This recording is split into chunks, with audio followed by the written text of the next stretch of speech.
Hi, everyone. Happy June. Hope you all are well. Um, First, I want to commend everyone for, it is June o'clock. We are teachers and we are tired, and you have chosen to be with us. So I think I can speak for Kristen as well and say we're honored and we feel incredibly privileged that you chose to be with us on your first few days of summer for those of us who have the opportunity to have summer break. So thank you so much. So we're here to talk to you today about using decodable and leveled readers. Kristen, you want to? Sure. Thank you. So I'm Amanda David. I also go by Mandy. I've been with IU 21, which if you're not familiar with our IUs or our intermediate units, IU 21 is in the Lehigh and Carbon County areas. So we are just within the realm of Allentown, the Lehigh Valley, and I've been with the IU since 2020. This is my 16th year in education. And in my journey, I have taught special education, elementary education, and also was an administrator. And I'm currently obtaining my doctorate from Slippery Rock University, with my dissertation being a focus on the science of reading in special education. And I'm Kristen Temprine. I've been here with CLIU since 2022 and working alongside Mandy in all things literacy and MTSS and math. I've been in education for 12 years, but my primary background was as a teacher of the deaf and hard of hearing. And in that time, I became a certified auditory verbal educator, a listening and spoken language specialist, which focuses a lot on how kids learn language and how that impacts literacy and how all of that kind of comes together for kids with hearing loss. But that's really also applicable to everything we're doing here now with literacy and language, and just seeing how all that really ties together and is super important. So it's been fun to support our deaf and hard of hearing program here at the IU and provide training for our districts in literacy and coaching. And Mandy and I are both recently ECRI certified and vetted, so that's been exciting, and we're very happy about that. So learning a lot there too. But we're really happy to be with you today. So thank you. So as we get started, we need you to grab your cell phones. Yes, we are encouraging the use of your cell phone today. So there is going to be a question on the next slide regarding your classroom instruction. And so you're going to turn your camera on your cell phone to complete the next task, please. Okay. Oh, is it here, Mandy? It should be active. Yep. Okay. Do we just click this? Mm-hmm. Okay. Oh, Did it not go? no, because I'm presenting and you're not. That's okay. Okay. We'll do it this way then. Let's pivot. Okay. In the chat, you need to let us know, do you um, currently use leveled readers, decodable readers, or a little bit of both, or neither?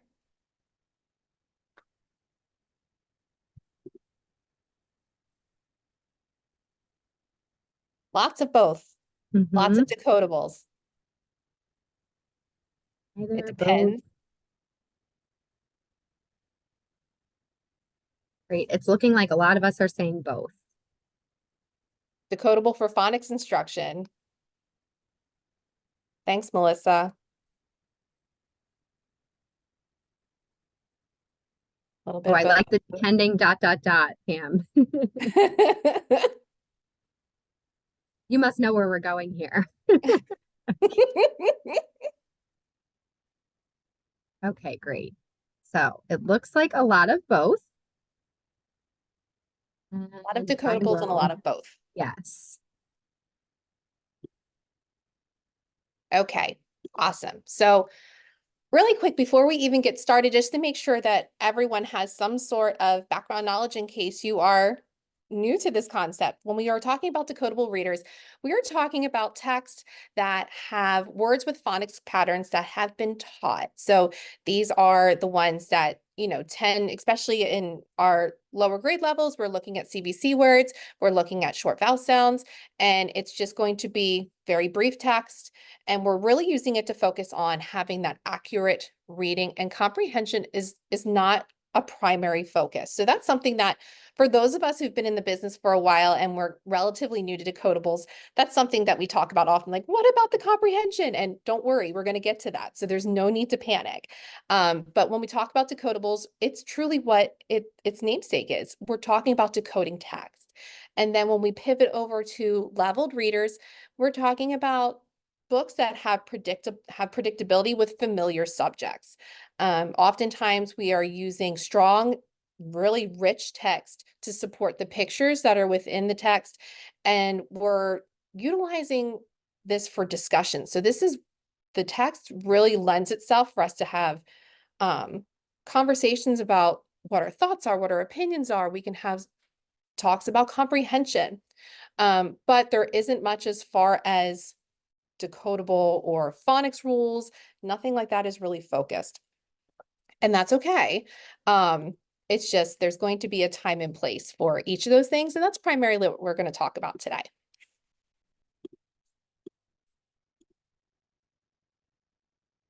So many of us have seen the Scarsborough Reading Rope before, and we wanted to talk about where it all fits. Kristen, could you do one little click? Because it looks like one didn't pop through. Maybe.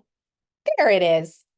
So when we're talking about the reading rope, when we're utilizing decodables, we're going to be hanging out in that word recognition area, primarily in decoding, because that's what our focus is, right?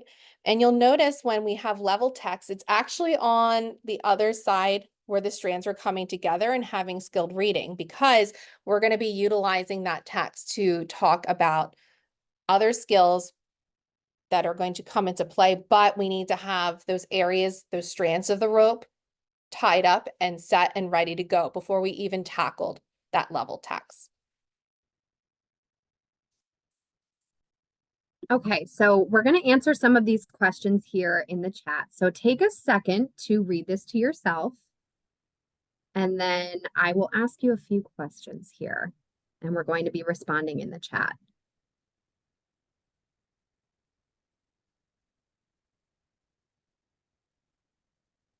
Okay, so first let's answer the question, what phonics patterns can be seen here in this text? Short E, short I, short vowels, CVC, focusing on those short vowels, absolutely. Short I, short E, some high frequency words. I love the use of that, high frequency words, instead of, our sight words. We're going to get rid of that. Every word wants to be a sight word, right? Great. CVC, our floss rule, awesome. So that's our double L.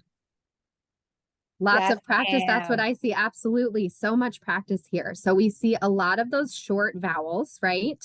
What could we focus on for accurate reading? What are some things we could do with this text to focus on accurate reading? Go ahead and put that in the chat as well.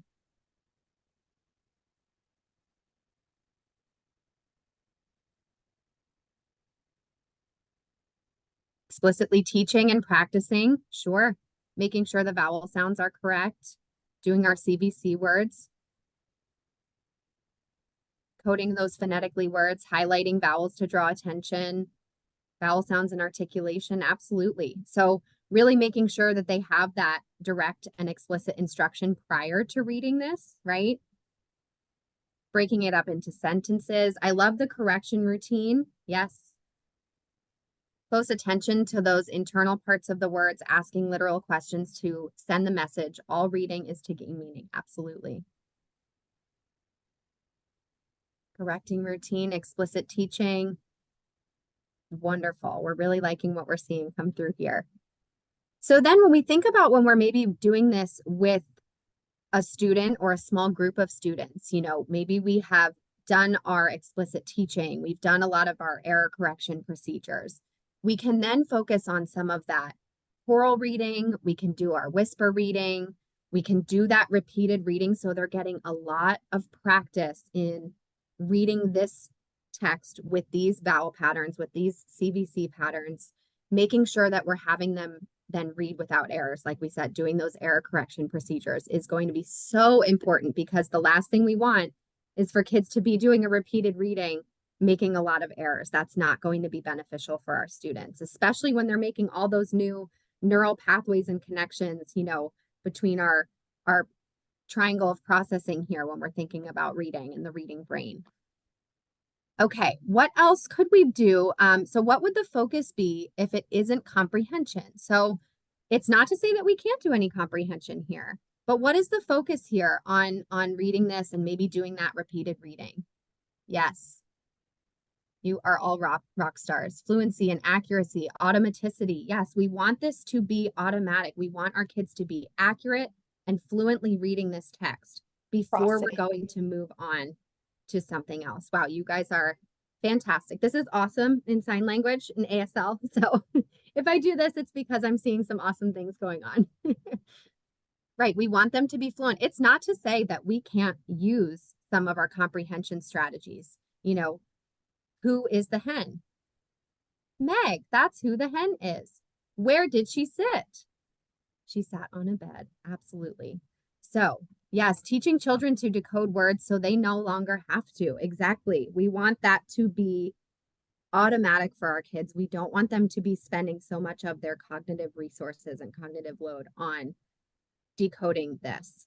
So having that time for repeated reading, maybe our focus is not comprehension, but we can certainly work it in, because we always want there to be meaning with the text that we're reading. But it's not going to be our primary focus when we're looking at doing our decodable text, but we can absolutely and should be working that in as we're reading. Okay, so why use decodables? So first of all, students can then be practicing previously taught decoding skills. We have that underlined because we are not going to practice skills that have not been previously taught when we're thinking about what the science of reading is and what our structured literacy approach. It's not just what we're teaching, it's how we're teaching it. So we want to make sure that that is scaffolded, that it's building on what we've previously taught already. Decodables also allow students to build on their orthographic memory. So they're then taking what they've learned and they're using that orthographic memory to help them with their decoding. They're also given the opportunity to generalize some of those isolated skills or concepts. Maybe we've been learning that short E in our CVC words, and we've been practicing those over and over and over again, and we've really got them solidified in maybe just the word level. Well, now let's see, can we generalize that to maybe a phrase or sentence level? Can we generalize that to maybe some new CVC, some of those new consonant patterns if we know that short E sound already? And then having that frequent practice allows for, like I said, those neural pathways to grow stronger. So we know our younger students, especially in those early elementary grades, that neuroplasticity, they're able to be making all these new connections much faster and much stronger in those early years than later on. So this is really one of those things that we want to be getting in that really critical window of learning and building these pathways. It's not to say it can't be done as our students get older. We know that we can always do that as our students grow. We can always build those phonics skills. We know we want to go back to that if we have a struggling reader, but really making sure that they have a lot of practice. Maybe we're sending those little decodables home and we're having parents practice reading that if it's been previously taught and we know they can do it, right? We don't want them practicing something that they are not getting yet. Oh. So some of our must and shoulds here for decodables is that, we want teacher directed reading. When we're doing our teacher directed reading, we want to make sure that the books align with the phonics elements that they are learning in school. So we want to make sure that whatever they are doing in the classroom, whatever they are learning at that moment, that our decodable books are aligning with that instruction, right? We want to make sure that they're practicing a lot. Students also need to have that partial to full alphabetic and sound system knowledge. We want them to be in that beginning reader stage. They should contain those letter and sound patterns that students have mastered for independent reading. I'm going to give a little personal plug here. My daughter is in kindergarten. She just finished up and she is doing fantastic with her reading. All of her Acadians benchmarks were coming back, in blue, and we're so proud of her. And what we noticed was she would bring home, we had some of our decodable texts at home. The teacher would send some home, and she was doing so great with those. And she was getting so excited to then apply that to new reading. And she grabbed one of those, ready for reading texts, and it has the little level 1 on there, and it's about a Barbie, and she's excited to read it. And we spent maybe 5 minutes on page 1. And I was trying to hold it back, but I knew this is frustrational for her. She is trying to sound out and apply rules that she hasn't learned yet. And I looked at the back of this text and it said pre-K to kindergarten. And I'm thinking, there are so many phonics rules and patterns here that have not been taught yet. And we are at the end of kindergarten. And so to see that it said pre-K to kindergarten, I'm thinking maybe, yeah, that's a great text for me to read aloud to her. And we can talk about what's happening. And maybe we're finding words that we already know. But that is not something that she had already mastered. And I could see her getting frustrated with what she was reading. And this is a student, a child who's felt so excited about reading. And so as we are, looking at that balanced literacy, structured literacy, getting into this, I think one thing that teachers have shared that they're frustrated with is that, well, what about that love of reading, instilling that love of reading? Well, if we have text that is going to be frustrational, even if it's a text that they're interested in, if we don't feel successful and we don't love what we're doing, we're not going to want to do it anymore, right? I know that if I try something and I'm not good at it at first, I'm like, oh, I don't really want to do this again. So if we don't have those mastered patterns when we are reading with new and beginning readers, they're going to feel frustrated. They're going to be almost set up for failure if they feel like, but it says level 1, it says pre-K to kindergarten, why can't I do this yet, right?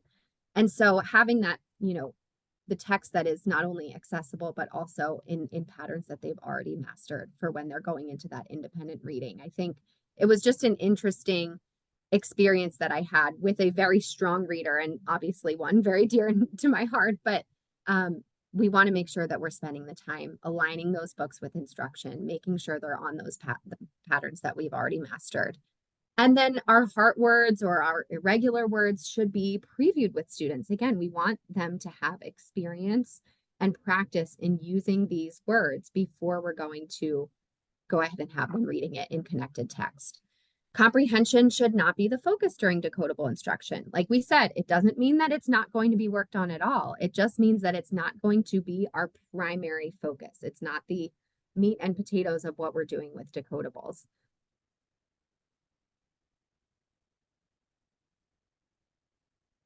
So when it comes to decodables, there's a few different ways that we can go about this. So sometimes when we look at these, we immediately hone in on small group instruction. And yes, 100%, we can use decodables for small group, and I'll talk about that in a second.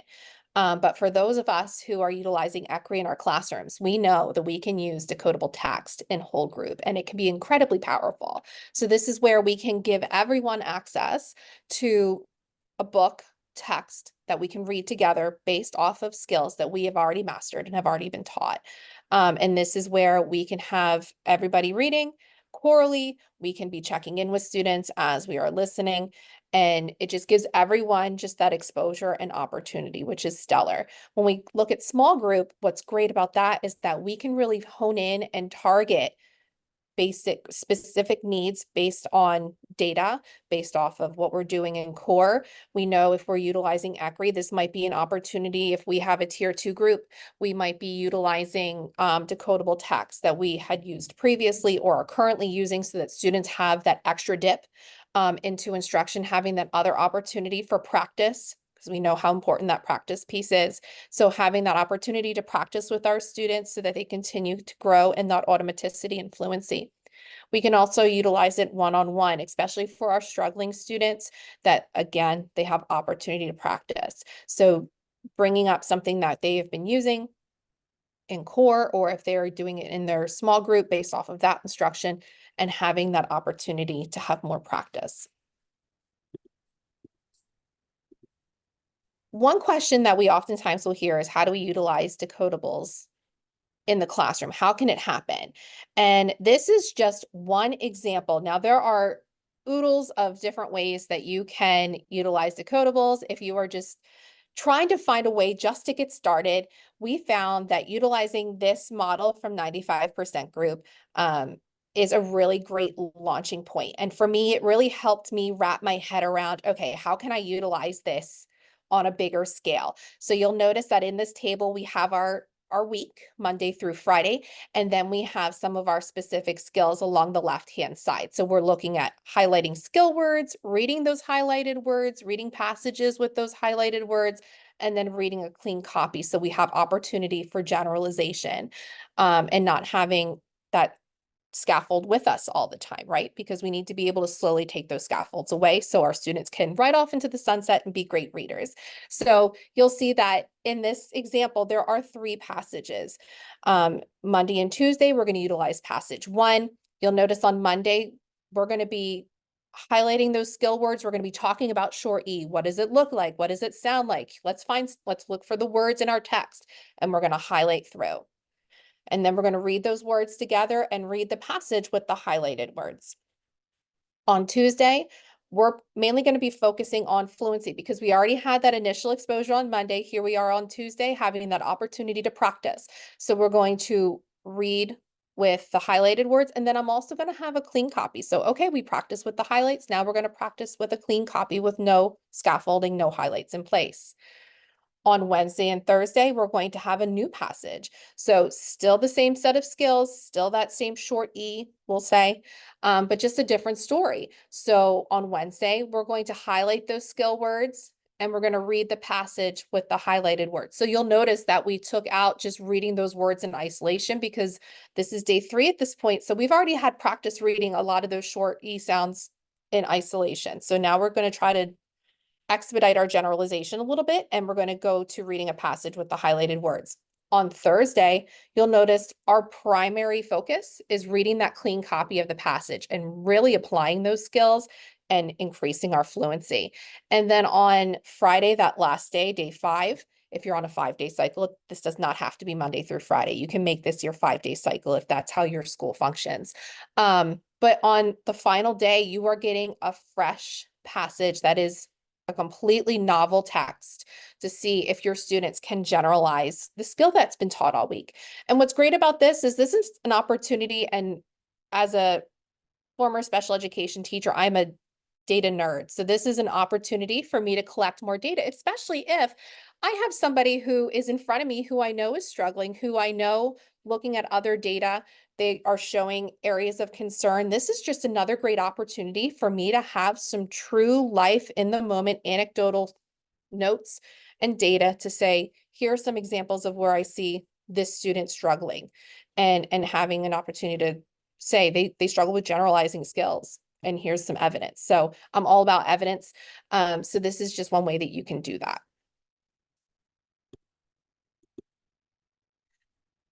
So again, that question we always get is, well, what about comprehension, right? What are we doing about comprehension? And remembering that it's not the focus, we're really focusing on generalizing those phonics rules, working on fluency. We want those opportunities to practice, that we're not taking all that time to read word by word. We're not taking all that time to read sound by sound, that we're actually reading word by word. We can also be asking those 5 basic WH questions to ensure understanding. So even just the example, and I think Pam, you were there when we were in our ECRI training, the most recent cohort, even just something as simple as Spot ran. Who ran? Spot. What kind of animal is Spot? He's a dog.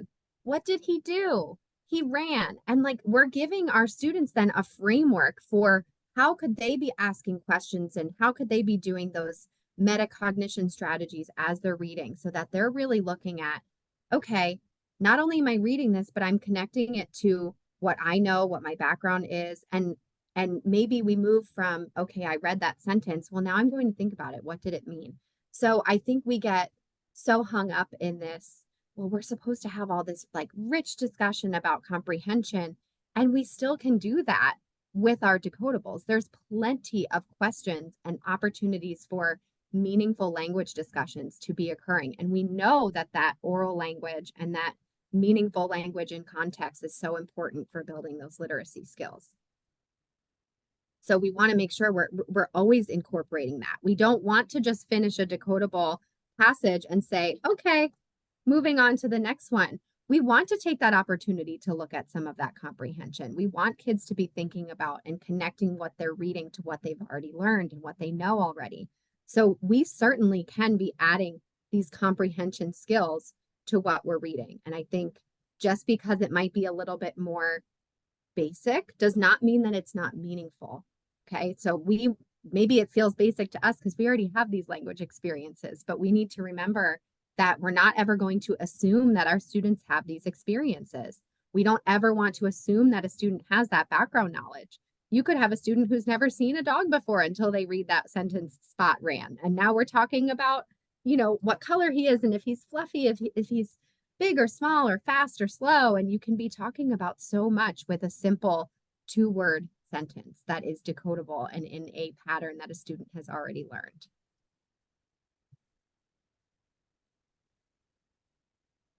So the other question we get a lot is, when do I stop using decodables? I just saw your chat, Pam.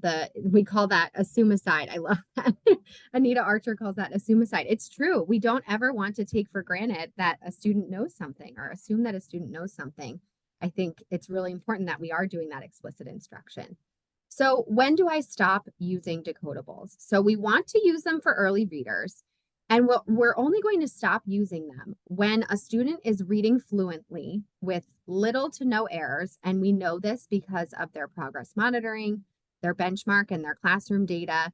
And when a student can attack unknown words phonetically.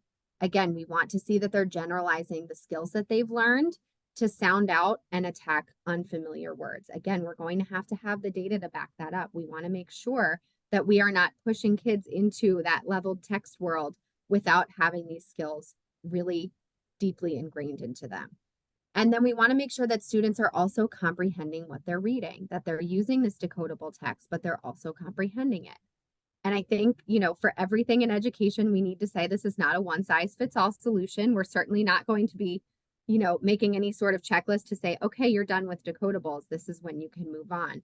But these are some of the signs we need to be looking for. These are some of the data we need to be collecting and making sure that we feel solid that that student is able to apply what they've learned to new words and that they're able to comprehend what they're reading before we start moving into the new realm of leveled text. Okay, so I think we talked about this in the beginning a little bit, but like we said, what's the difference? Our decodable readers have that predictable pattern. The leveled readers are going to be predictable, but with familiar subjects. They're going to support, the text is going to support the pictures. The text provides opportunities for discussion, and we focus a little bit more on comprehension. Okay, so we're on to level text. And one thing I do want to note when it comes to decodables, you'll notice that we don't give a grade level. We're talking about a level of skill. So especially for those of us who maybe are reading specialists or special education teachers, we know that, come first grade, it's not like everyone is where they need to be, right? We have second and third graders who may still be at that decodable stage, and that's okay. So just again, bear in mind, we're looking at what skills they're able to obtain and maintain, as opposed to looking at a grade level cutoff, which I know can sometimes be difficult, because when it comes to planning and things like that, it's helpful for us if we have a grade level cutoff, but we're looking at helping our students and where our students are. So something to bear in mind. So now we're on to level text. And I will tell you, some of you may, and give me a thumbs up if you've been in this boat, you hear level text and it becomes this hot button topic. I was in a faculty meeting at a district and I made mention of the appropriate use, actually talking about this presentation, saying we're going to talk about when to use decodables and when to use level text. And one of the teachers said, we can use level text. And I was like, I'm not going to get in a brawl in a faculty meeting about decodables and level text, but something my dad used to say when I was a kid was time and place. And that is something that it really resonated with me when I was reflecting on when we use decodables and leveled text. There's a time and a place. And so granted, when my dad would say it to me, it was usually because I was acting up and I was not doing something that it was appropriate time or place. But decodable text, there's a time and place for that. And for level text, there's a time and place for that. So that's what we're going to talk about next, is when that time and place is. So you may not know, but I now moonlight as a level text author, and we're going to talk about some level text. So I'm going to show you just a basic example of what we might see in a kinder or first grade classroom when it comes to level text. And yes, I am the author. This text is called Outside Colors. And Kristen, if you wouldn't mind turning the page for me. Sure. And I'm going to read this, as if we would if we're in a small group. So here we go. I see green grass. I see the yellow sun. I see the red bird. I see the blue sky. I see the orange ball. I see the black dog. I see the purple slide. I see a rainbow. Very nice reading, Mandy. Why, thank you so much. I appreciate your support, Kristen. Now we're going to read this again. Now, we're going to read this, though, as a struggling reader. Here's some things you need to know about me as a struggling reader now. I can identify and say the sounds of short A and I, and I know the sounds and letters of M, S, R, T, and D. And I do have some heart words in my pocket. I know I, the, and A. So bear that in mind. And now, Kristen's my teacher. She's going to give me this level text. And then we'll see how I do. Okay, now I'm going to read the title. It's Outside Colors is Outside the Colors. title, Mandy. Okay. Sure, read that again. Outside Colors. Outside Colors. I I see. I see. I see green grass. I see green grass. Wonderful. Nice reading, Mandy. Thank you. I see the yellow yellow sun. sun. Sun. I see the yellow sun. I see the yellow sun. I see the red bird. Wonderful reading, Mandy. Oh my Thank you. goodness, you read that whole sentence yourself. I did. I'm so proud. I see the Blue. blue sky. Yes, you see the blue sky. I Wonderful. see the blue sky. I see the Orange. orange ball. Wonderful. Yes, you see the orange ball. Oh I my see the orange goodness, ball. you are reading so many new words. Thank you. I'm proud. I'm a good reader. I see the Black. black dog. Any Taylor Swift fans? That was not a That was not intentional. How it wasn't. I see the purple slide. Look at you. You are reading all of these brand new words. I'm so proud of you. I see a rainbow. Excellent. Oh my goodness. Have Okay. you all seen similar students trying to read text like this? Right? And have we seen the teachers that are saying, yes, you're doing it. You're reading all of these new words, right? Was Mandy reading all of those new words? She wasn't. Right? How many people buy into this? And so many swear it works, right? It's predictable, right? And so she quickly picked up on the pattern because she has some skills there to recognize some patterns, but she was certainly not relying on her phonics skills, right? And if we really look at it that way with those pieces blacked out, she didn't have enough of the prerequisite skills. Yep, exactly, Caitlin. Take away those pictures and see what happens, right?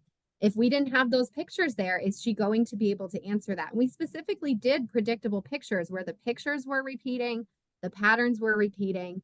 And yes, this is where we see parents say, well, we have a fluent reader at home. We read books like that at home, right?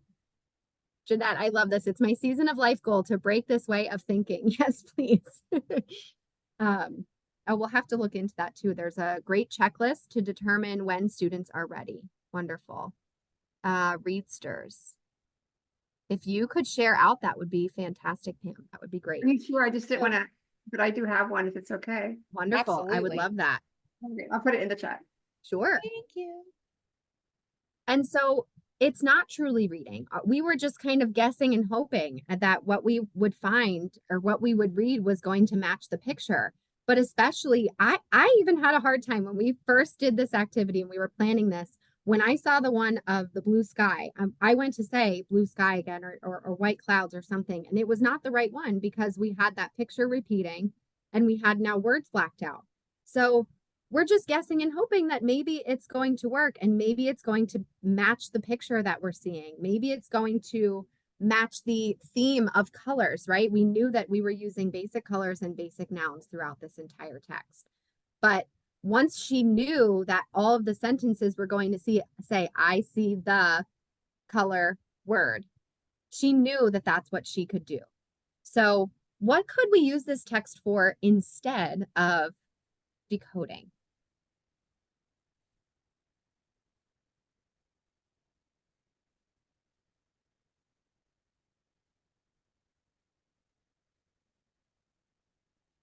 Sentence structure, building vocabulary, parts of speech, main topic, combined sentences. Yes, I love that. Introducing color words.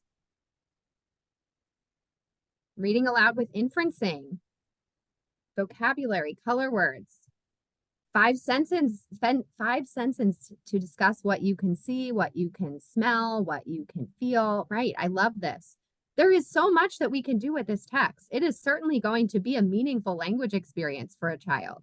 And that is going to be very helpful when they are approaching new text. We're building vocab. We have a great language experience. Maybe we're reading aloud. We could use this in writing prompts, right?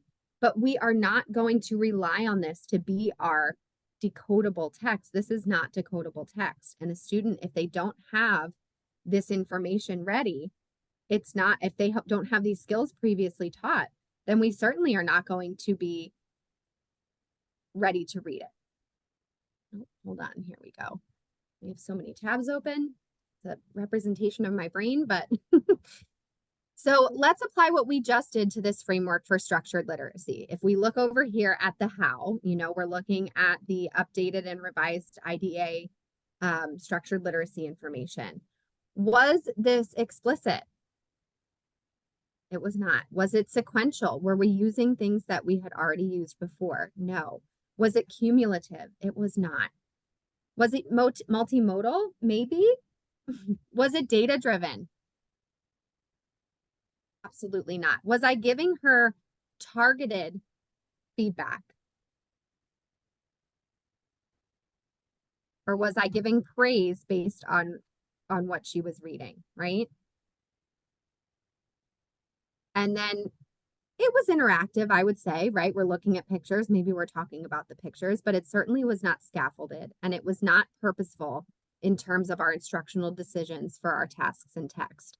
So maybe using this, we all know that this is important when we're thinking about how we're planning for our students, but maybe almost using this little how section of our infographic to just kind of go through, before I start this, or before I maybe provide this text to the student, where I want them to be reading it.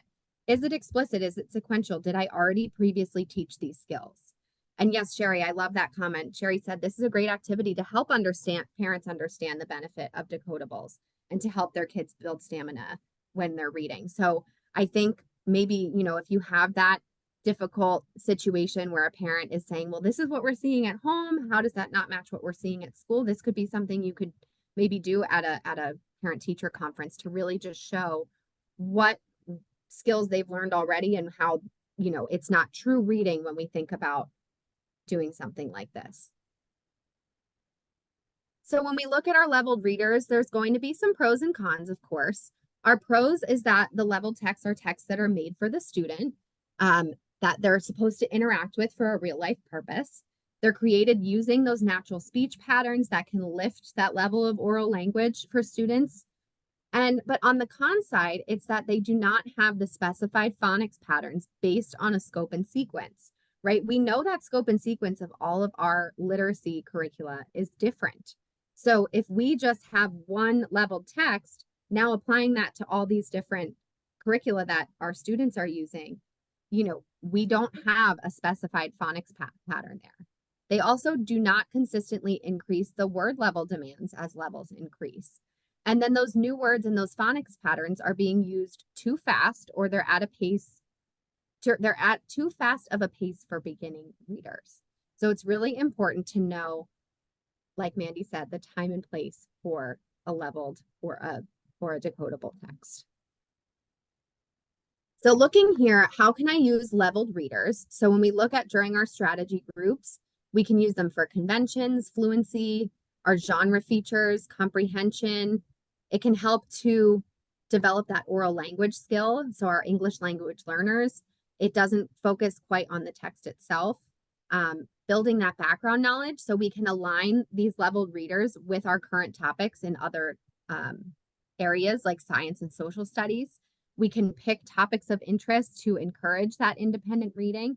And then we can use those to vary our reading material, that after instruction and practice and after mastery, we can align it with those phonics skills. So before I reveal it, can we just put in the chat, what part, in looking at this slide and a lot of the language used in this slide, what part of the reading rope are we focusing on here?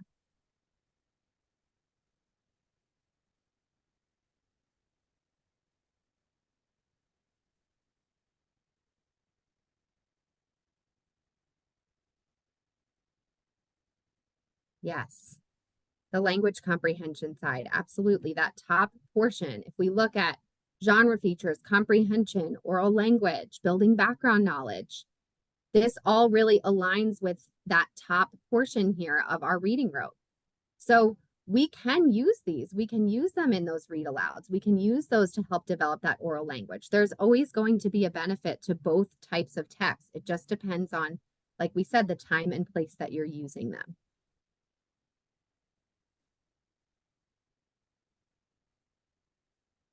So what about guided reading? So maybe with our guided reading, we are swapping our leveled readers with decodables, but we have to make sure that they're lining up with instruction. And then we're going to change our instructional focus. So instead of just looking at the picture, students need to be using those phonics strategies that have been previously taught. Again, if we just looked at the picture for what Mandy was reading before, especially on that blue sky, white clouds picture, if we're only looking at the picture, there's a lot of different ways that we could say that, but it might not match the text. We also want to change how we teach those high frequency words. So promoting that orthographic mapping for our high frequency words, and then adjust our guided writing. So maybe we're using decodable sentences. We're connecting those decodable sentences to the text. And we can consider what our class's, reading diet looks like when we're thinking about guided reading and incorporating those decodables. Okay. So the one thing that I realize, and I'm looking at the time, so I want to make sure that I'm mindful of our time as well. But in the schedule, in your schedule for patent events, there should be resources that we had uploaded. Within there, there's an Education Week article. It's called Decodable Books, Boring, Useful, or Both. Knowing that we weren't going to have the opportunity to sit and dissect and go through this article with you completely, which is totally okay. I wanted to give you guys the opportunity to take a look at that article, and we're going to just quick take some anecdotes away from that. So can someone in the chat give me an indication if you see that within your schedule, if you're able to access it? Because I also don't want you to fall out of the Zoom if you change a window. Yes, it's there. They see it. Yay. I love when technology is my friend. Okay. So here's what we'll do. Kristen, can you click over to the next slide? Mhm. Awesome sauce. Okay.